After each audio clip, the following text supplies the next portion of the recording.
il a ordonné de faire sortir Rabbi Akiva de la prison. Ils l'ont peigné avec des peignes en fer et des peignes qui étaient chauffées. Et comme ça, ils lui ont enlevé toute la peau. Et Rabbi Akiva, il disait Tzadik v'yashavu, Tzadik ou Hashem, Tzadik Hashem et Tzadik, Hashem est juste. Atzur tamim parolo kechol derachav mishpat. El emuna ve'el avel. Le est un jeu de confiance. Ve'el avel, il n'y a pas d'iniquité. Tzadik v'yashavu. Et le Balkon qui est sorti et qui a dit Ashrecha Rabbi Akiva, tu étais tzadik dans ta vie, et ta neshama, elle est sortie lorsque tu as prononcé le mot tzadik v'yashav.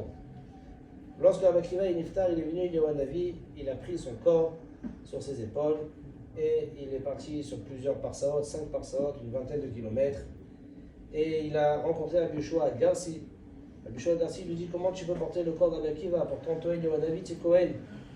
Sur cela, il lui répond le corps des tzadikim ne rend pas tamé. Et donc il a confié le corps à Rabbi Yoshua à Garci. Il lui a dit va l'enterrer dans une belle grotte. Et lorsqu'il est entré dans la grotte, il a vu qu'il y avait déjà un lit qui était tout près, il y avait un air qui était allumé. Et Yahu Hanavi, il est rentré, il a mis sur le lit avec Rabbi Yoshua, ils l'ont mis sur le lit, ils l'ont allongé. Et les Malachi Asharet, ils pleuraient pendant 3 jours et 3 nuits. Après cela, au bout de 3 jours, ils l'ont enterré dans cette merhara. Et le lendemain, Yahu Hanavi, il a monté de la yeshiva Shel Mala pour être Doresh les secrets de la Torah dans la yeshiva Shel Mala. Et tous les tzadikim se réunissaient autour de Rabbi Akiva pour écouter. Après ça, c'était le tour de Rabbi Chanam ben Teradion.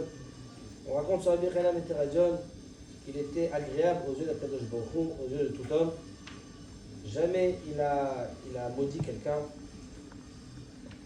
Lorsque le César il a ordonné de ne pas étudier la Torah, Rabbi Chanam ben Teradion, il est parti sur la place publique, il a continué à enseigner la Torah par Rabbim. Lorsque le César a ordonné de le prendre, d'entourer un Sefer Torah autour de son corps et de le brûler avec le Sefer Torah. Alors le bourreau, il a entouré avec le Sefer Torah, il a commencé à allumer le feu, il a pris des morceaux de coton, de laine, il les a trempés dans l'eau et il les a mis sur le cœur de Rabbi Akiva pour que ça ralentisse la mort et qu'il souffre. À ce moment-là, il y avait sa fille qui était la fille de Rabbi Akiva, Rabbi Chanam ben Teradion. Sa fille était derrière, elle disait « Malheur à moi, j'ai vu mon père comme ça ». Et lui, il a répondu à sa fille « C'est bien ma fille que tu m'as vu comme ça ». Les Talmidim qui étaient autour de lui, ils pleuraient. Ils lui ont dit « Rabbeinu, qu'est-ce que tu vois ?» Il a dit « Je vois les lettres de la Torah qui s'envolent ». Et il se mettait à pleurer. Les Talmidim lui ont dit « Pourquoi tu pleures ?» Ils ont compris qu'il ne pleurait pas pour sa mort, pour son corps. Il a dit « Si moi, je meurs, si moi je suis brûlé, ça ne m'aurait pas dérangé. » Mais je vois que le Sefer Torah il est brûlé avec moi, c'est là où je pleure. Lorsque le bourreau il a entendu ça, il a dit Rabbi, si j'enlève tous ces morceaux de laine mouillée que j'ai mis sur toi pour ralentir ta mort, si au contraire j'accélère ta mort, est-ce que tu peux me promettre que j'aurai le Olam Haba? Alors il a dit oui. Il lui a dit jure-moi. Et Rabbi Chanam ben Teradion il a juré.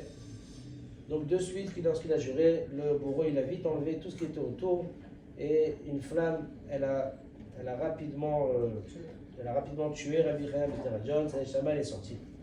À ce moment-là, le bourreau il a sauté dans le feu et lui aussi il est mort. Il y a une balcon qui est sortie qui a dit Rabbi Chanam ben Teradion et le bourreau, Mezumanim lechaya olam haba, ils sont invités à rentrer au olam haba. Et sur ça, Rabbi Yehuda Nasi pleurait en disant Yesh koner olamo b'sha'achat, il y en a qui acquièrent leur olam haba en un instant, comme ce bourreau-là. Et Vyesh Adam chez Roved quand il il y a celui qui Roved Hachem toute sa vie et qui perd tout son olam haba b'sha'achat en un instant, comme Yochanan Kohen Gadol, 80 ans, il est rentré dans le Kodesh HaKodashim, il est ressorti vivant, comme quoi c'était un tzaddik, mais à la fin de sa vie, il est devenu Zdoki, il a tout renié, il a perdu son olam haba. Le 4e, Rabbi Yehuda ben Bava, c'est le 5e, Rabbi Yehuda ben Bava, on raconte sur lui qu'il n'a pas goûté au sommeil, pas plus que ce que le cheval il dort, c'est-à-dire 18 minutes. Depuis qu'il avait l'âge de 18 ans jusqu'à ses 80 ans, il n'a pas goûté au sommeil plus que le sommeil d'un cheval. Et ce jour-là où ils l'ont sorti pour le tuer, c'était Erev Shabbat. Ils l'ont sorti à la 9e heure. Donc c'est au milieu de l'après-midi. et il les a suppliés de le laisser encore un petit peu jusqu'à qu'il accomplisse la mitzvah de faire entrer Shabbat. Alors ils ont dit, comment tu peux nous demander ça? Tu crois encore en ton Dieu alors que tu as vu ce qui est arrivé à tes amis, ce qui va t'arriver à toi? Alors il leur a dit, oui, je crois encore en mon Dieu. Ils lui ont dit, est-ce que ton Dieu il a encore de la force? Il t'a pas sauvé, il va pas te sauver, il n'a pas sauvé tes amis. Comment tu peux encore avoir confiance en lui? Sur ça, il a répondu, Gadol a donné nous merulal meod. Grand est notre maître, ou merulal meod, velikdou lato, sa grandeur en cheker, il n'y a pas de limite. Ils lui ont dit, si ton Dieu il a tellement de force, pourquoi il ne te sauve pas? Pourquoi il n'a pas sauvé tes amis? Alors il leur a répondu, Anu chayavim mita la melal gadol venora. On est chayam mita envers le roi de la terre et le ciel, et c'est lui qui nous a transmis à la mort, c'est pas votre César. Ils ont raconté ça au roi, et le roi l'a convoqué. Il lui a dit, c'est vrai ce que j'ai entendu? Il a dit oui. Alors le César il lui a dit, combien vous êtes chutzpanim, même sur la porte de la mort, vous continuez encore à croire en votre Dieu. Alors il lui a dit, Rabbi Ben Bava, César Racha ben Racha, mécréant fils de mécréant, tu as vu la destruction du Beth Amikdash.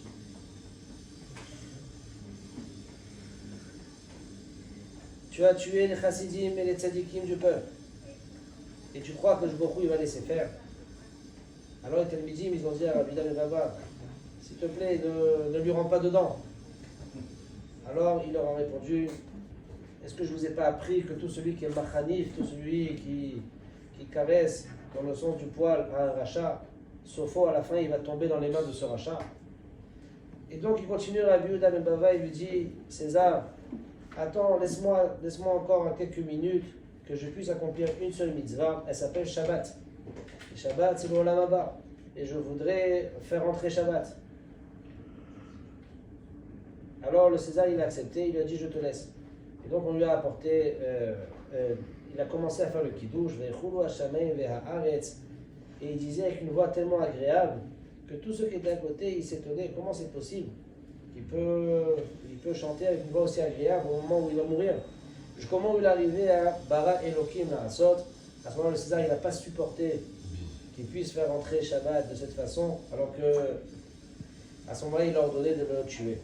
Et donc, sa neshama, elle est sortie au moment où il disait Elohim. Il y a une Bat-Kol qui est sortie, qui a dit Ashrecha Rabbi Yehuda, tu étais comme un malach de ton vivant, et ta neshama, elle est sortie dans le mot Elohim. Le César, il a ordonné de couper son corps et de le jeter au chien. Il n'y a pas eu de espède et il n'a pas pu être enterré. Après lui, il y avait Rabbi Yehuda ben Dama. Ce soir-là, c'était le soir de Shavuot. Rabbi Yehuda, il a demandé au Kessar, laisse-moi s'il te plaît d'accomplir encore la mitzvah de Shavuot, de sanctifier le jour, de faire kiddush. Une mitzvah que je me donné dans sa Torah. Le César lui a dit, comment tu peux encore avoir confiance dans la Torah et dans ton Dieu? Alors il lui a dit oui. Sur cela, le César lui dit, mais quel est le salaire de ta Torah? Il lui a répondu, David Amelech, qui dit en Tehillim, Maram tu lecha asher tzafalta lireecha. Combien est nombreuse la bonté que j'ai cachée pour ceux qui croient en Hachem. Le salaire, il sera dans le Olam Haba. Alors le César lui a dit, En shotim ba'olam kimotem. Il n'y a pas de plus idiot que vous dans le monde. Vous pensez qu'il y a un seul monde? Non, il n'y a pas plus idiot que vous dans ce monde. Pourtant, il n'y a qu'un seul monde et voilà que tu vas mourir. Alors, il a répondu à Yehuda ben Dama, il n'y a pas plus idiot dans ce monde que vous qui reniez à Kadosh Baruch Hu. Malheur à toi, malheur à ta boucha, malheur à la honte que tu auras quand tu nous verras avec Hachem, avec une lumière vivante, et toi, tu seras dans l'obscurité.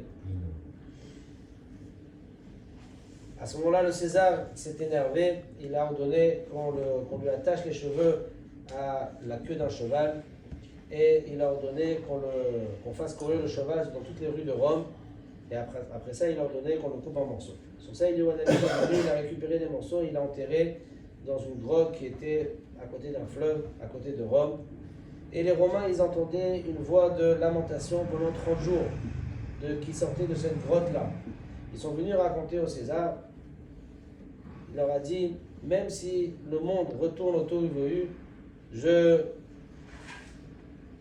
ne m'arrêterai pas jusqu'à que j'aurai tué les 10 Rachmei Israël, comme je l'ai juré. Il y avait un sage de Rome qui était là-bas, il a dit au César, je pense que tu fais erreur. Je pense que tu as déjà fait beaucoup d'erreurs, que tu t'es attaqué au peuple de Dieu sans avoir pitié d'eux. Sache que ta fin sera amère. Il est écrit dans la Torah des Juifs, El Rachum Vechanun Erech Apayim. Il est écrit dans la Torah, Shalem Lesoneav Al Panav Ve'avido. Hachem, il rembourse à ses ennemis, il les fait perdre. Parce que le César, il a entendu ces paroles-là venant d'un Romain, il s'est énervé et il a ordonné qu'on l'étouffe. Lorsque le Zaken, il a entendu qu'on allait le tuer, rapidement, il s'est fait la Brit Mila, il s'est converti. Au moment où on l'a étouffé, on l'a plus retrouvé. Le César a eu très peur, mais avec tout ça, il n'est pas revenu sur sa parole. Après, on a apporté Rabbi Chutzpit à Meturgeman. On dit sur lui qu'il avait 130 ans lorsqu'on l'a sorti pour le tuer. Il était très beau, il ressemblait à un malach. On est venu raconter au roi sa beauté, sa vieillesse. Il a dit, ils lui ont dit, s'il te plaît, aie pitié de lui, aie pitié sur sa vieillesse. Alors le César, il a dit à Rabbi Chutzpit, quel âge tu as? Il a dit, j'ai 130 ans, moins un jour. S'il te plaît, laisse-moi encore un jour pour remplir mes années. Le César, il lui a dit, mais je ne comprends pas, c'est quoi la différence, un jour avant ou un jour après? De toute façon, tu vas mourir. Alors il lui a dit, non, il y a une différence, je voudrais encore accomplir 2 mitzvot. Et quels sont ces mitzvot? Le mitzvah de Kriyat Shema de Harvit et Kriyat Shema de Shacharit, pour pouvoir couronner mon roi sur moi. Pour ça, le César, lorsqu'il a entendu ces paroles-là, il a dit, combien vous êtes Raspanim, jusqu'à quand vous allez croire encore en votre Dieu qui n'a pas la force de vous sauver? Mes pères, ils ont détruit le Beth Amikdash, et moi, je suis en train de vous tuer, et pourtant, il n'a pas la force de vous sauver. S'il avait la force de se venger, depuis longtemps, il se serait vengé sur son Beth Amikdash et sur son peuple. Lorsque Rabbi Chutzpit, il a entendu ça, il s'est mis à pleurer, il a déchiré ses habits sur le Guidouf Hashem. Combien il s'est... Combien il a blasphémé Hachem.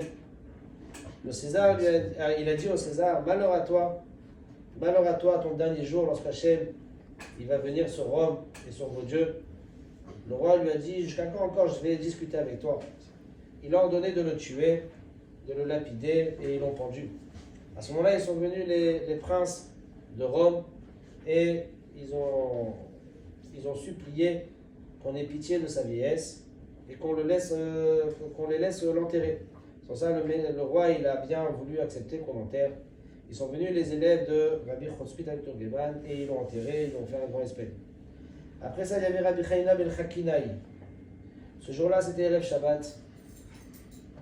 Et tous les jours de sa vie, il était Beta'anit depuis qu'il avait 12 ans jusqu'à 95 ans. C'était à midi, mais ils lui ont dit, est-ce que tu veux goûter quelque chose avant de mourir? Il leur a dit, jusqu'à maintenant, j'ai jeûné, j'ai pas mangé, j'ai pas bu. Et maintenant, je ne sais même pas dans quel chemin je vais aller. Je ne sais même pas si j'aurai le Olam Haba. Et vous voulez que je sois serein et que je mange et que je bois? Il a commencé à faire le kiddush de Shabbat, jusqu'à qu'il a dit Vaïkadesh Oto. À ce moment-là, ils n'ont pas laissé terminer, ils l'ont tué. Et sa neshama, elle est sortie, donc au moment où il a dit Vaïkadesh Oto, il est sorti, qui a dit Ashrecha Rabbi Chanina ben Chakinai, tu étais Kadosh, et ta neshama, elle est sortie dans le mot Kadosh. L'avant-dernier, c'est Rabbi Ishba Vasofer. On dit qu'il avait 90 ans le jour où on l'a sorti pour le tuer. Lorsqu'ils l'ont pris pour le tuer, cet midi, ils lui ont dit Rabbeinu, Torah maté aléa, qu'est-ce qui va se passer avec la Torah? Alors il leur a dit, mes enfants, dans un futur, la Torah risque d'être oubliée. Parce que les Romains, ils ont décrété de ne plus étudier la Torah.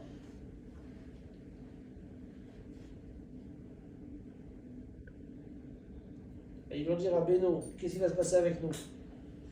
Alors il leur a dit, Arzikou ishbereu, attrapez-vous l'un à l'autre, mais ahevu shalom, aimez le shalom, ou mishpat, la justice, ou l'aï yeshtigva, peut-être il y aura un espoir.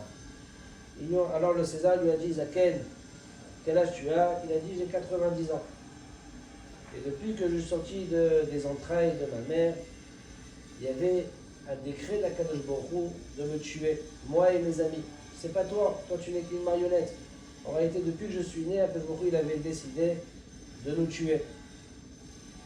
Alors il lui a dit, mais est-ce qu'il y a un deuxième monde pour que tu sois si confiant, si serein? Il a dit, bien sûr.